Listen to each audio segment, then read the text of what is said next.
अगर आप भी चाहते हैं कि डीडी धमाका का ऑडियो वीडियो सबसे पहले आप तक पहुंचे, तो इस लाल बटन को दबाकर हमारे चैनल को सब्सक्राइब करें और साथ ही बेल आइकन को जरूर दबाएं।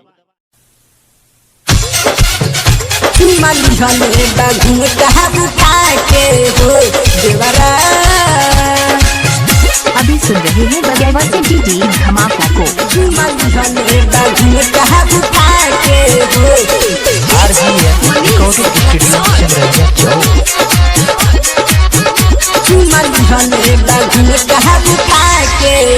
जब से आई घरे जबरदस्ती करे, जब से आई घरे जबरदस्ती करे, हमके रख दिहले मुर्गीबा ना के हो, हमके रख दिहले मुर्गीबा ना के हो। देवरा देवरा चुमा लिहले बानतिया हटा के हो। देवरा देवरा चुमा लिहले बा घुंघटा उठा के हो। देवरा चुमा लिहले बा इलाका किसी का हो धमाका दिवाकर दीवाना भाई का ही होगा। चुमा लिहले बा घुंघटा उठा के हो। देवरा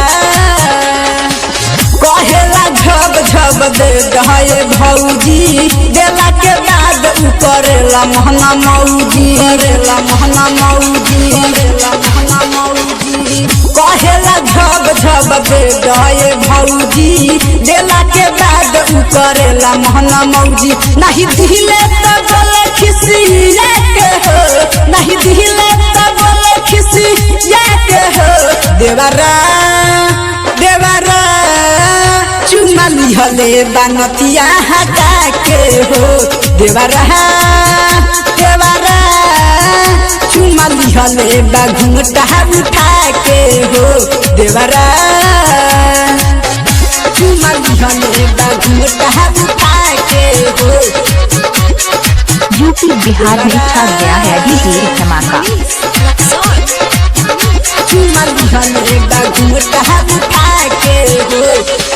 राइटर चंदन ना जीते सब हारे घरे, शिवजी संवरिया मचानी पर चढ़े, चानी पर चढ़े, चानी पर चढ़े। राइटर चंदन ना जीते सब हारे घरे, शिवजी संवरिया मचानी पर चढ़े। प्रदीप देखले त कहले बाचा के हो, प्रदीप देखले त कहले बाचा के हो। देवरा देवरा चुमा लिहले बानतिया हटा के हो।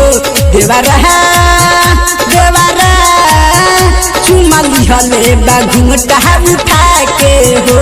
देवरा देवरा जब से आई घरे जबरदस्ती करे, हमके रख दिहले मुर्गीबा ना के हो, हमके रख दिहले मुर्गीबा ना के हो। देवरा देवरा चुमा लिहले बानतिया हटा के हो। देवरा देवरा आप सुन रहे हैं दिवाकर दीवाना चुमा भाई का लिहले बा बगैवा घुंघटा उठा के